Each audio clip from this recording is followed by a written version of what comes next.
आइए दोस्तों बात करते हैं आज 22 अगस्त 2020 शनिवार हो चुका है और जानेंगे इस वीडियो में आज देश भर की तमाम बड़ी खबरों को, मुख्य समाचार और हेडलाइंस न्यूज के अपडेट में आपको बताएंगे देश विदेश के क्या कुछ हालचाल चल रहे हैं। भारत सरकार की तरफ से भी कुछ बड़ी घोषणाएं और बड़े ऐलान है। साथ ही आज आपको पता होगा कि गणेश चतुर्थी का त्योहार भी है, इसका क्या शुभ मुहूर्त पूजा का समय है वो भी आपको बताएंगे। लॉकडाउन को लेकर भी एक बड़ी खबर है, कुछ एजुकेशनल खबरें भी जानेंगे, मौसम समाचार के साथ में कोरोना वायरस के अपडेट्स भी आपको बताएंगे। एक एक करके सभी तमाम 50 बड़ी खबरों को जानते हैं। बिल्कुल ध्यान से बने रहेगा मेरे साथ इस वीडियो में और एकदम पूरा लास्ट तक देखते रहिएगा। सीधे बात करते हैं पहले अपडेट की। तो दोस्तों आज गणेश चतुर्थी के त्योहार के मौके पर आखिर पूजा का शुभ मुहूर्त वगैरह क्या रहेगा, किस समय आपको श्री गणेशा की पूजा करनी चाहिए, तो इसका सही फल आपको मिलेगा। साथ ही सरकार की तरफ से गणेश चतुर्थी के त्योहार के मौके पर कुछ नई गाइडलाइंस भी जारी की गई है। आइए जानते हैं। सबसे पहले आपको बता दूं गणेश पूजा के मुहूर्त में सुबह का मुहूर्त है 11:06 सुबह, इससे लेकर दोपहर 1:42 तक आप पूजा कर सकते हैं। दिन का दूसरा मुहूर्त है शाम 4:23 से 7:22 तक और रात का एक और मुहूर्त है 9:12 से 11:23 तक। तो ये तो श्री गणेश के पूजा का मुहूर्त रहा। और वहीं आपको बता दूं कि मद्रास हाई कोर्ट ने तमिलनाडु सरकार के फैसले पर भी मुहर लगा दी और कहा कि घर पर ही मनाए गणेश चतुर्थी। जी हाँ, इस बार गणेश चतुर्थी के त्योहार के मौके पर जुलूस वगैरह, गणेश जी की मूर्ति को जो सभी श्रद्धालु भाई लोग इकट्ठे होकर के ले जाते हैं, पानी में जो विसर्जन करते हैं, इस तरह के सभी कार्यक्रम पर इस बार कोरोना वायरस महामारी के चलते रोक रहेगी, ताकि लोग बागों की भीड़ इकट्ठी नहीं हो और सोशल डिस्टेंसिंग प्रॉपर बनी रहे। इसी से संबंधित सुप्रीम कोर्ट ने भी कहा दोस्तों कि गणपति उत्सव की इजाजत नहीं होगी, भीड़ पर काबू करना मुश्किल हो जाता है और इसीलिए देश भर में इस बार जो है गणेश चतुर्थी का त्योहार घरों में ही बैठकर मनाने की अपील की गई है। दरअसल इस समय त्योहारों का सीजन भले ही चल रहा है, लेकिन जन्माष्टमी वगैरह हो गए, इस दौरान भी मंदिरों में प्रवेश करने की इजाजत नहीं थी। इसी तरह से गणेश चतुर्थी पर भी सुप्रीम कोर्ट ने कहा दोस्तों की गणेश उत्सव मनाने की इजाजत नहीं होगी। तो आप भी जरूर इन गाइडलाइंस को फॉलो करें। और आइए अब बात करते हैं कुछ और खबरों में, जहां एस्ट्रोलॉजी से संबंधित अपडेट देख पा रहे कि 1 सितंबर से प्रारंभ होंगे पितृपक्ष वगैरह, ये भी कुछ मान्यताएं होती हैं। इसके बारे में मैं आपको सेपरेट वीडियो में बता दूंगा। और बाकी पितृपक्ष के 1 महीने बाद होंगे नवरात्र शुरू। इस बार नवरात्र के ऊपर भी कुछ खास विशेष संयोग बन रहे हैं, इनके भी अपडेट मैं आपको DLS न्यूज के ऊपर अलग से बता दूंगा। इस वक्त अपन जानते दोस्तों देश से जुड़ी कुछ प्रमुख बड़ी खबरों में, जहां अपडेट देख पा रहे खास चेतावनी है, आप भी अपने YouTube और Instagram अकाउंट के पासवर्ड को बदल लें, क्योंकि 23 करोड़ से ज्यादा लोगों के डेटा लीक होने की एक खबर सामने आ रही है। जी हाँ, आप अपने गूगल अकाउंट, YouTube और Instagram और भी दूसरे सोशल मीडिया प्लेटफॉर्म, अगर आप फेसबुक, ट्विटर वगैरह यूज करते हो ना, तो उनके पासवर्ड को जरूर चेंज कर लें, क्योंकि तकरीबन 23 करोड़ से भी ज्यादा यूजर्स के डेटा के पासवर्ड, यूजर नेम, प्रोफाइल वगैरह इनकी डिटेल्स लीक होने की खबर आ रही है। तो आप भी अपने सोशल मीडिया अकाउंट को सेफ रखने के लिए पासवर्ड अपडेट कर लें। इसी से संबंधित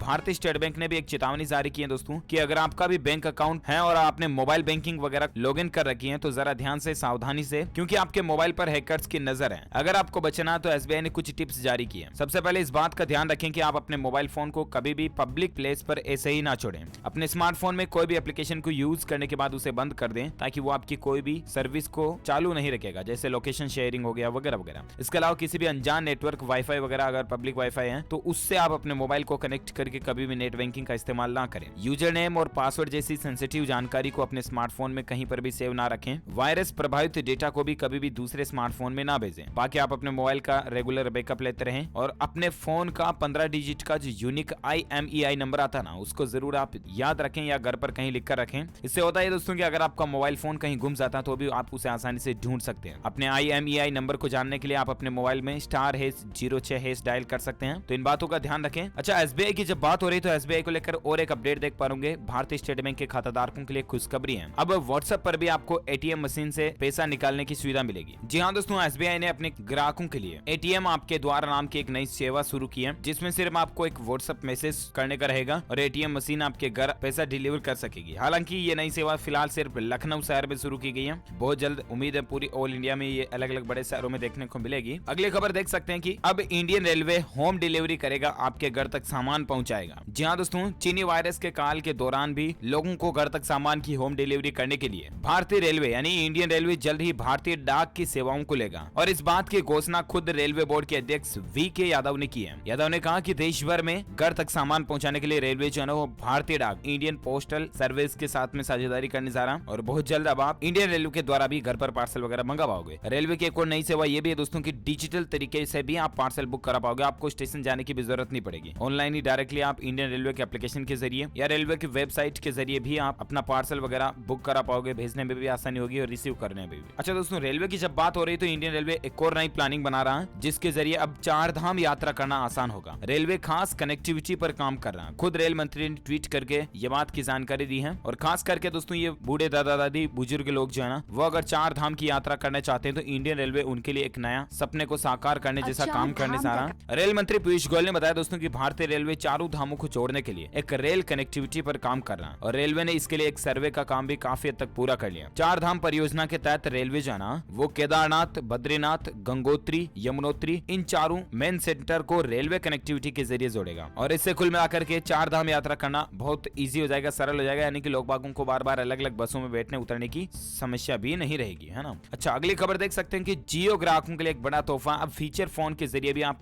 यूपीआई पेमेंट कर पाओगे। जी हाँ दोस्तों, रिलायंस जियो ने अपने ग्राहकों को एक खास तोहफा दिया है। अब जियो फोन यूजर्स भी अपने मोबाइल से यूपीआई पेमेंट कर पाएंगे। जियो ने अपने जियो फोन ग्राहकों के लिए यूपीआई का सपोर्ट देना शुरू कर दिया, तो ये भी अच्छी बात है। साथ ही अगला अपडेट देख पा रहे होंगे दोस्तों की इलेक्शन कमीशन यानी कि चुनाव आयोग की तरफ से नई गाइडलाइंस जारी की गई है। उम्मीदवार ऑनलाइन भी अब नामांकन कर पाएंगे। इसके अलावा वोटर्स को ग्लव्स वगैरह यानी कि दस्ताने भी दिए जाएंगे। चुनाव आयोग की नई गाइडलाइन के मुताबिक पोलिंग बूथ में एक समय में अधिकतम 1000 वोटर ही मौजूद रह सकेंगे। अच्छा, इसके अलावा भी इतना ही नहीं, बूथ सेंटर में प्रवेश से पहले हर वोटर के शरीर का तापमान मापा जाएगा वगैरह वगैरह। तो ये एक इलेक्शन कमीशन की नई गाइडलाइन है। चुनाव प्रचार करने वाले लोग भी सिर्फ 5 लोग ही घर घर जाकर प्रचार कर सकेंगे, एक साथ ऐसा नहीं कि 10-20 लोग आ गए, है ना। अच्छा, इसके अलावा इलेक्शन को लेकर और एक अपडेट ये है कि अमर सिंह के निधन के बाद खाली हुई राज्यसभा सीट, तो 11 सितंबर को इस पर फिर से उपचुनाव होंगे। जी हाँ, समाजवादी पार्टी के पूर्व नेता अमर सिंह के निधन के बाद खाली हुई राज्यसभा सीट पर 11 सितंबर को उपचुनाव होगा। खुद चुनाव आयोग ने शुक्रवार को यह बात की घोषणा की है। अमर सिंह का किडनी संबंधी बीमारी के कारण सिंगापुर के एक अस्पताल में 1 अगस्त को निधन हो गया था। उत्तर प्रदेश से राज्यसभा सदस्य के तौर पर उनका कार्यकाल जुलाई 2022 था, लेकिन अब उनके निधन के बाद वापस चुनाव होंगे 11 सितंबर पर, है ना। साथ ही और एक अपडेट देख सकते हैं कि लोकसभा कर्मचारियों को अब हर साल मिलेगा यूनिफॉर्म अलाउंस।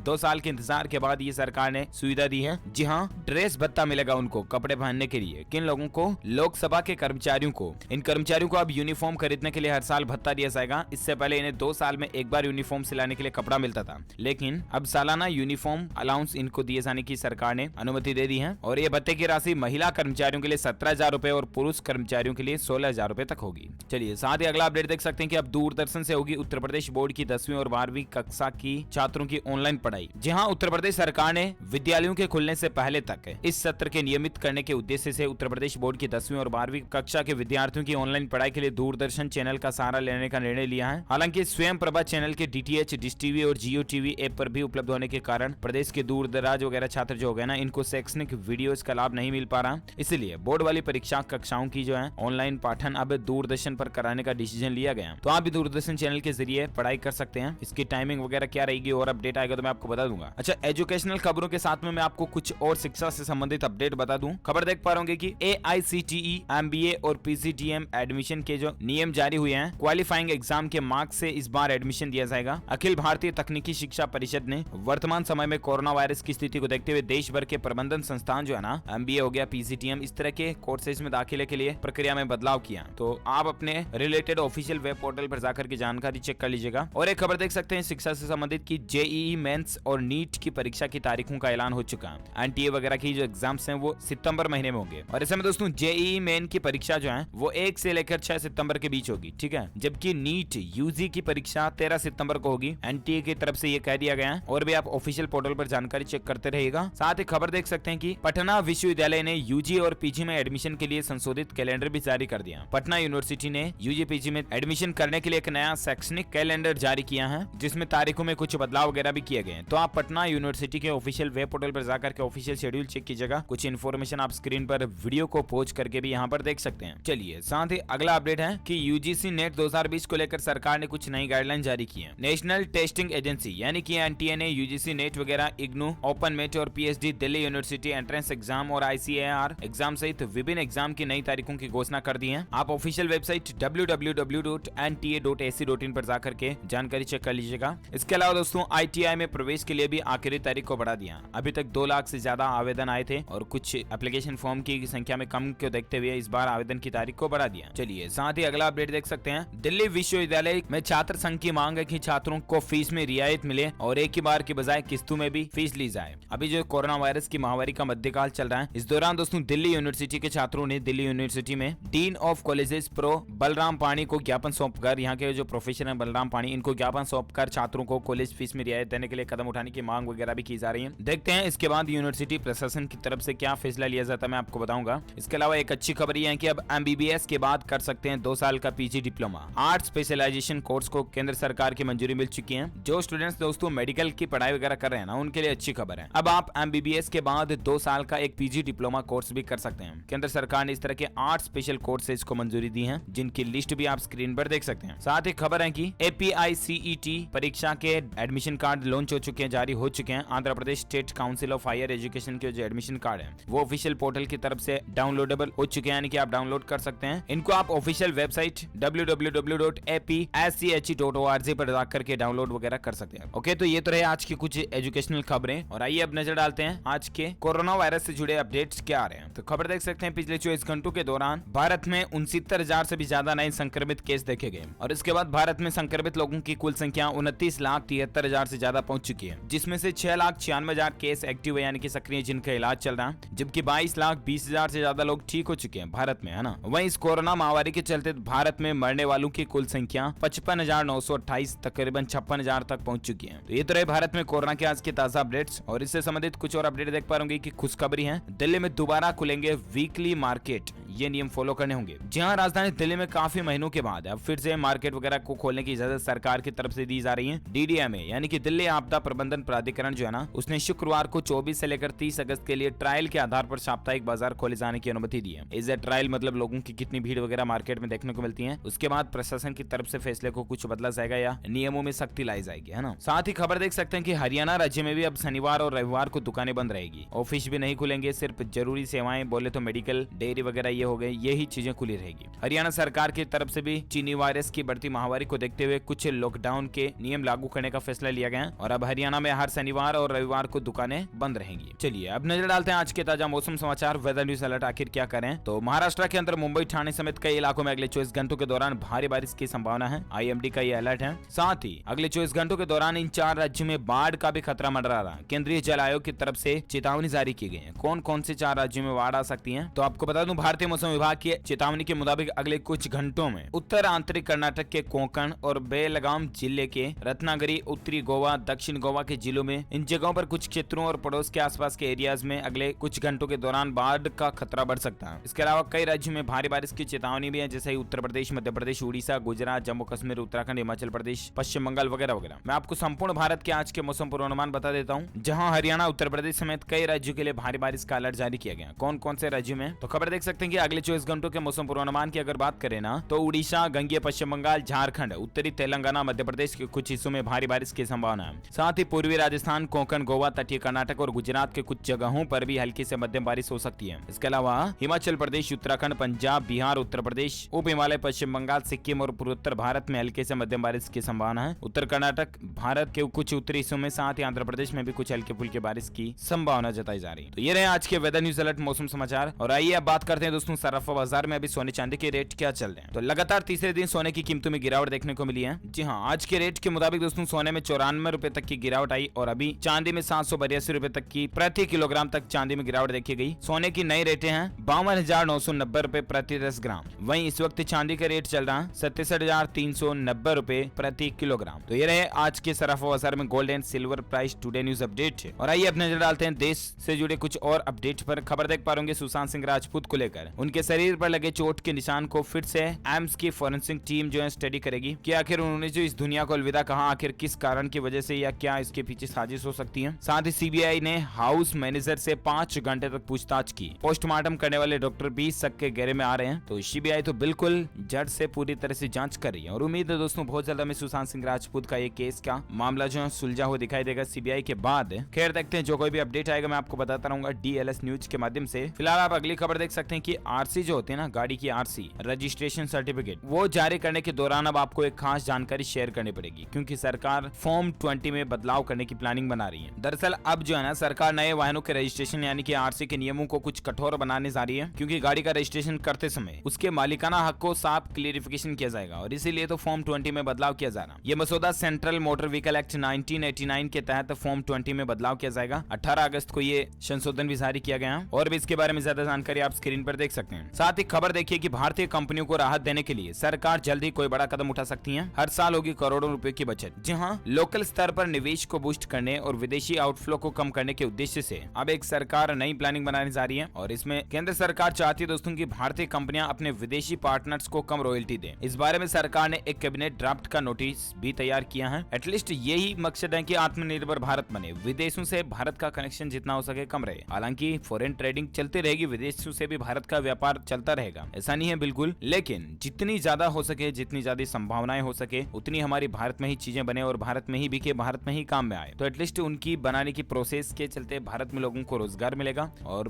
भारत में चीजें बनेगी तो काफी सस्ती भी मिलेगी और कमाई भी भारत में ही रहेगी, है ना। तो ये गवर्नमेंट की प्लानिंग है और आप भी जरूर जहां तक हो सके मेड इन इंडिया के प्रोडक्ट्स को ही खरीदें। फिलहाल अपन आगे बढ़ते हैं अगली खबर में। तो देख पा रहे फास्टैग को लेकर भी सरकार टोल कलेक्शन बढ़ाने की प्लानिंग बना रही है, जिसमें आपको भी कुछ कैशबैक इंसेंटिव वगैरह मिल सकते हैं ताकि लोग ज्यादा से ज्यादा फास्टैग को यूज करें। इसीलिए अगले 2 से 3 साल में सरकार फास्टैग को 100% करने की प्लानिंग में है और इसीलिए आपको फास्टैग पर कुछ बेनिफिट्स देने पर गवर्नमेंट विचार कर रही है। 10% कैशबैक हो गया वगैरह वगैरह, इस तरह के ऑफर आपको फास्टैग पर अब देखने को मिल सकते हैं। देखते हैं गवर्नमेंट की तरफ से और जो कोई भी अपडेट या ऑफर वगैरह आएंगे मैं आपको बताऊंगा। फिलहाल अगली खबर देख सकते हैं, कुछ खेल समाचार के तहत अपडेट है। रोहित शर्मा को मिलेगा राजीव गांधी खेल रत्न अवार्ड, खेल मंत्रालय ने इसको हरी झंडी भी दे दी है। जी हाँ, आपको पता होगा कल ही खेल पुरस्कारों की जब घोषणा हुई उसमें भारतीय क्रिकेटर रोहित शर्मा को भी चुना गया। इसके अलावा विनेश फोगाट समेत 5 खिलाड़ियों को खेल रत्न पुरस्कार से नवाजा जाएगा। अलग अलग क्षेत्र में दोस्तों क्रिकेट, कबड्डी, खो खो, बास्केटबॉल, घुड़सवारी, फुटबॉल, इसमें सब में अलग अलग खिलाड़ियों को खेल रत्न पुरस्कार दिए जाएंगे। वैसे आप मुझे नीचे कमेंट करके बताएगा कि आपका सबसे पसंदीदा खिलाड़ी कौन सा है, क्रिकेटर फेवरेट कौन सा है, मुझे कमेंट में बताइएगा। अच्छा, क्रिकेट की जब बात हो रही है तो और एक खबर देख सकते हैं खेल समाचार के तहत कि इंग्लैंड के खिलाफ पाकिस्तान की T20 टीम का ऐलान हो चुका है। 17 साल के नसीम शाह को भी इसमें शामिल किया गया। 3 टेस्ट और 3 T20 सीरीज के लिए पाकिस्तान टीम इस समय इंग्लैंड दौरे पर है। मेजबान के खिलाफ पाकिस्तान टीम का टेस्ट सीरीज जीतने का सपना पहले ही टूट चुका है और अब मेहमान टीम की नजर 28 अगस्त से शुरू होने वाली T20 सीरीज पर है। क्रिकेट के लाइव अपडेट्स भी आपको DLH न्यूज के ऊपर देखने को मिलते रहेंगे, बिल्कुल मेरे साथ जुड़े रहेगा। और अभी जो मैच चल रहा है इंग्लैंड वर्सेस पाकिस्तान का, इसको लेकर कुछ हाइलाइट्स आप देख पा रहे कि जैक रोले व जोस बटलर की शानदार पारी से पाकिस्तान के खिलाफ मजबूत स्थिति में है इंग्लैंड। अभी दरअसल आपको पता होगा इंग्लैंड वर्सेस पाकिस्तान के बीच जो 3 मैचों की टेस्ट सीरीज चल रही है ना, उसका तीसरा मुकाबला साउथहैम्पटन में खेला जा रहा है और इस टेस्ट सीरीज में इंग्लैंड की टीम इस वक्त 1-0 से आगे है। दूसरा मैच भी साउथहैम्पटन में बारिश की वजह से ड्रा रहा था और तीसरे टेस्ट में इंग्लैंड की टीम ने टॉस जीत करके पहले बल्लेबाजी करने का फैसला किया था। तो ये कुछ स्पोर्ट्स न्यूज है। और साथ ही अगली खबर देख सकते हैं, MSME अब नेपाल में बेच सकेंगे अपने उत्पाद, फ्लिपकार्ट के प्लेटफॉर्म का भी इस्तेमाल कर पाएंगे। जी हाँ, भारत के माइक्रो स्मॉल व मीडियम इंटरप्राइजेज जो है ना, छोटे मोटे उद्योग कारोबारी, वो अब नेपाल में भी अपने सामान बेच सकेंगे। भारत के छोटे उद्यमी ई कॉमर्स कंपनी फ्लिपकार्ट के प्लेटफॉर्म के जरिए अपने सामान को नेपाल में भी बेच पाएंगे। फ्लिपकार्ट ने नेपाल की ई कॉमर्स कंपनी सस्तो डील के साथ में करार किया, जिससे भारत के कई छोटे मोटे कारोबारियों को फायदा भी मिलेगा और घर बैठे ही नेपाल में कारोबार करने का मौका भी मिलेगा, है ना। तो ये फ्लिपकार्ट की प्लेटफॉर्म के साथ में एक अच्छी साझेदारी है। ये आप बैनर भी देख सकते हैं, अब क्या क्या आपको बेनिफिट्स मिलेंगे इसके बारे में। चलिए साथ ही अगला अपडेट देख सकते हैं कि झारखंड में भूकंप आया, रिएक्टर पैमाने पर 4.3 तीव्रता रही। जी हाँ, कल ही झारखंड राज्य में दोपहर मध्य के बाद भूकंप के झटके महसूस किए गए। साहेबगंज में दोपहर के बाद तकरीबन 12:30 बजे समथिंग ये झटके महसूस हुए। हालांकि तीव्रता 4.3 रही। गनीमत है दोस्तों की किसी के नुकसान की खबर नहीं है। और एक खबर देख सकते हैं, चुनाव आयोग की नई गाइडलाइन है कि दिव्यांग और 80 साल से ज्यादा उम्र के लोग कर पाएंगे पोस्टल बैलेट का इस्तेमाल। मैंने आपको शुरुआत में कुछ खबरों में भी चुनाव आयोग की गाइडलाइन के बारे में बताया था। इसमें एक अपडेट ये भी दोस्तों की इस बार दिव्यांग और 80 साल से ज्यादा उम्र के लोग भी पोस्टल बैलेट के जरिए अपने वोट का इस्तेमाल कर पाएंगे, है ना। और बाकी वो सोशल डिस्टेंसिंग, सैनिटाइजर वगैरह ये गाइडेंस फॉलो रहेगी ही। साथ ही खबर देखिए कि नौकरी करने वालों के लिए बड़ी खबर है। EPFO ने बताया कैसे एक छोटी सी गलती से आपका बैंक खाता खाली हो सकता है। जी हाँ, कर्मचारी भविष्य निधि संगठन यानी कि EPFO ने खाताधारकों के लिए एक अलर्ट जारी किया और ट्वीट करके बात की जानकारी दी है कि EPFO never ask for personal details like Aadhaar card, UAN number, bank detail वगैरह वगैरह। इसलिए never share with anybody these details, मतलब आपसे कोई भी पर्सनल जानकारी जो है ना, वो EPFO की तरफ से नहीं ली जाती है। आप किसी के साथ शेयर ना करें। और फिर भी अगर आपके साथ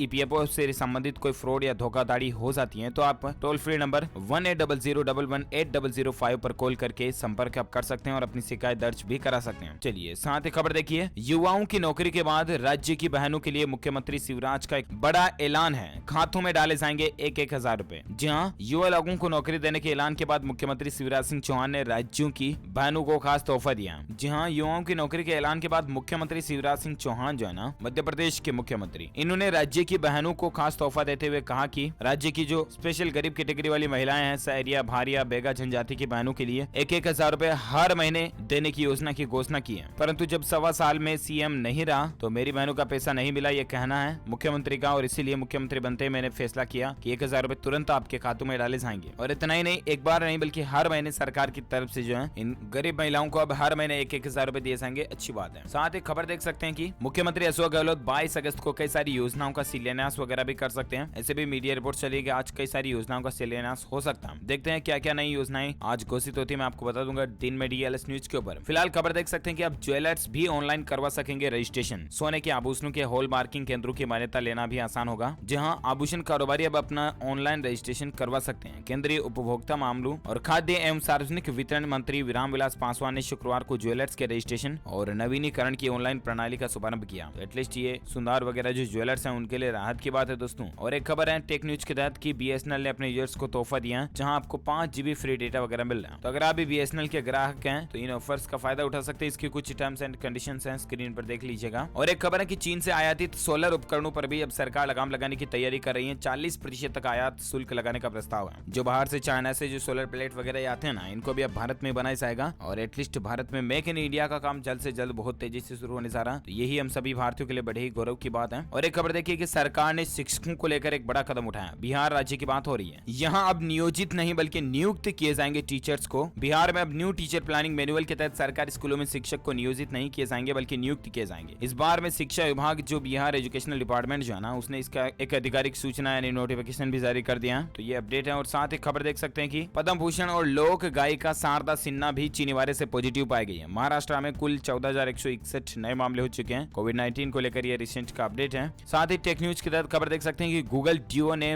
वीडियो कॉलिंग में ऐड किया एक नया कैप्शन फीचर। गूगल डियो के जरिए अगर आप वीडियो कॉल करोगे ना तो कैप्शन फीचर आपको देखने मिलेगा। और एक खबर दोस्तों की, अब बस का किराया, लोकेशन और समय, ये सारी चीजें आप मोबाइल पर ही ट्रैक कर पाओगे। प्रशासक की तरफ से tri city bus application launch किया गया। चंडीगढ़ सिटी के लिए फिलहाल ये सुविधा शुरू की गई है, लेकिन उम्मीद है धीरे धीरे आपको बहुत जल्द दूसरी जगहों पर भी देखने को मिलेगी। इसके अलावा मुंबई के जैन मंदिरों में श्रद्धालु अब कर सकेंगे पर्यूषण प्रार्थना। सुप्रीम कोर्ट ने इसको लेकर भी अनुमति दे दी है। जैन जाति समाज के लिए राहत की बात है। और इसी के साथ ही दोस्तों ये आज दिन भर की तमाम बड़ी खबरें, मुख्य समाचार, टुडे ब्रेकिंग न्यूज का अपडेट वीडियो फिनिश होता। आप मुझे नीचे कमेंट करके बताना कि आपका सबसे पसंदीदा भारतीय क्रिकेटर कौन है, सबसे फेवरेट खिलाड़ी आपका कौन है, कमेंट में बताइएगा। साथ ही इस वीडियो को लाइक करना, ज्यादा से ज्यादा लाइक करके अपने दोस्तों के साथ फेसबुक और व्हाट्सएप पर शेयर भी करना। और हाँ, साथ ही अगर आप चैनल पर पहली बार आए हैं तो वीडियो के नीचे दिए गए लाल बटन को दबाकर चैनल को सब्सक्राइब करके बेल आइकन जरूर दबा देना, ताकि आपको रोजाना की ताजा अपडेट्स तुरंत आपके मोबाइल पर मिलते रहेंगे। Thank you, take care, good bye, जय हिंद, जय भारत, वंदे मातरम।